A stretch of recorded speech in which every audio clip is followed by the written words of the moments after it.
उत्तराखंड के रामनगर में भारी बरसात से उफान पर बरसाती नदी नाले। गारजिया माता मंदिर के पास पहुंचा पानी। पहाड़ों पर हो रही बरसात से कोसी नदी का जलस्तर बढ़ा। जम्मू कश्मीर के उधमपुर में भारी बारिश की वजह से हालात खराब। गर्भवती महिला को जेसीबी की मदद से पार कराया गया रास्ता। रास्ते पर बह रहा था पानी। लगातार हो रही बारिश से उधमपुर में नेशनल हाईवे 44 पर कई जगह भूस्खलन। उधमपुर से सिमरौली तक हाईवे कई जगह बाधित हुआ। जमीन धंसने और मलबा गिरने से सड़क को नुकसान।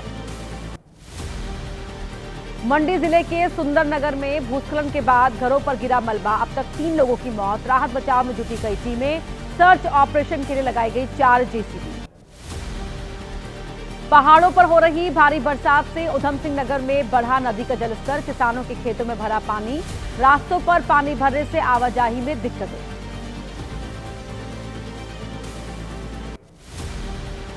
पंजाब के मोगा में बाढ़ की मार झेल रहे कई गांव। सतलुज नदी की वजह से आई बाढ़। घर खाली कर सुरक्षित जगहों पर जा रहे लोग। घरों के अंदर 5 से 6 फीट पानी। पंजाब के सीएम भगवंत मान ने किया फिरोजपुर के बाढ़ प्रभावित इलाके का दौरा। लोगों से मिलकर जाना हालचाल। मुख्यमंत्री बोले पिछले कई दशक में सबसे भीषण बाढ़।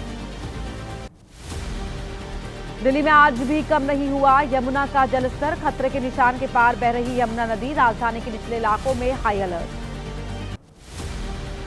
दिल्ली में भारी बारिश और तेज हवा की वजह से टूटकर गिरे पेड़। एक ऑटो भी आया चपेट में। बाल बाल बची ड्राइवर की जान। काफी देर तक जाम रहा रोड। ग्रेटर नोएडा में भारी बारिश के बाद सड़कों पर जलभराव। प्राधिकरण के गोल चक्कर के पास सड़क बनी तालाब। जल निकासी को लेकर प्राधिकरण के दावों की खुली पोल। उत्तर पश्चिम भारत में 2 दिन तक भारी से बहुत भारी बारिश का अनुमान। हिमाचल प्रदेश के 4, जम्मू कश्मीर के 10 और उत्तराखंड के 7 जिलों में ऑरेंज अलर्ट।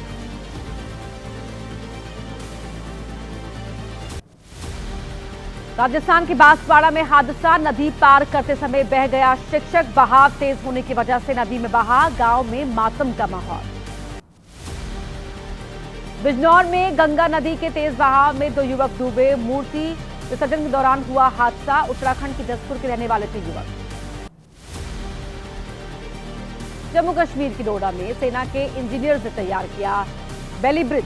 NH 244 पर रिकॉर्ड वक्त में तैयार किया गया पुल। डोडा और किश्तवाड़ के बीच संपर्क बहाल। बिहार विधानसभा चुनाव को लेकर गृह मंत्री अमित शाह ने बुलाई बैठक। बिहार के दोनों ही डिप्टी सीएम चुनाव प्रभारी समेत केंद्र सरकार में बिहार कोटे के मंत्री बैठक में रहेंगे मौजूद।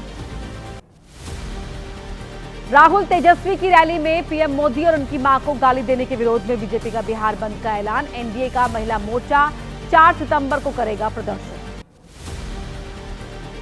केंद्रीय मंत्री ज्योतिरादित्य सिंधिया ने राहुल गांधी पर बोला हमला। पीएम और उनकी मां के लिए अपशब्दों के इस्तेमाल। मामले पर की कड़ी निंदा। कहा कांग्रेस दल हो गया है चरित्रहीन। जीविका दीदी कार्यक्रम से जुड़ी महिलाओं की प्रतिक्रिया आई सामने। कहा पीएम ने हमें सुरक्षा दी। देश के पीएम और किसी की मां को गाली देना गलत। मां सबकी एक जैसी। केंद्रीय कैबिनेट की बैठक आज। प्रधानमंत्री नरेंद्र मोदी की अध्यक्षता में शाम 5 बजे केंद्रीय कैबिनेट की बैठक होगी। कई अहम फैसलों पर मोहर संभव। जीएसटी काउंसिल की आज से 2 दिन की बैठक। जीएसटी के 12% और 28% वाले स्लैब खत्म करने पर फैसला संभव। मुंबई में हड़ताल खत्म होने के बाद अस्पताल ले जाए गए मनोज जरांगे। आजाद मैदान को प्रदर्शनकारियों ने किया खाली। बॉम्बे हाईकोर्ट आंदोलन को लेकर आज दोपहर 1 बजे करेगा सुनवाई। जर्मनी के विदेश मंत्री जोहान वाडेफुल के भारत दौरे का आज दूसरा दिन। विदेश मंत्री एस जयशंकर से करेंगे मुलाकात। वाणिज्य और उद्योग मंत्री पीयूष गोयल से भी मिलेंगे वाडेफुल। सिंगापुर के प्रधानमंत्री लॉरेंस वोंग आज राजघाट में राष्ट्रपति महात्मा गांधी को देंगे श्रद्धांजलि। दोपहर 2 बजे भारतीय उद्योग एवं व्यापार जगत के साथ करेंगे वार्ता। दिल्ली के मुख्यमंत्री रेखा गुप्ता आज जनसुनवाई करेंगी। जनसुनवाई के लिए दिल्ली पुलिस ने बढ़ाई सुरक्षा। सादे कपड़ों में भी पुलिस वाले रहेंगे तैनात। मराठा आरक्षण पर बोले सीएम देवेंद्र फडणवीस। कहा हमारी सरकार ने हमेशा मराठा समुदाय के कल्याण पर ध्यान केंद्रित किया। मेरा उद्देश्य मराठा समुदाय को न्याय दिलाना।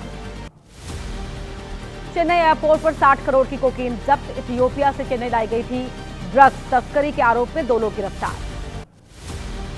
आगरा में धर्मांतरण मामले में 3 महिलाओं समेत 8 लोग गिरफ्तार। आरोपी को पकड़ने के लिए सादे कपड़ों में पहुंची पुलिस। ईसाई धर्म अपनाने के लिए किया जा रहा था प्रेरित।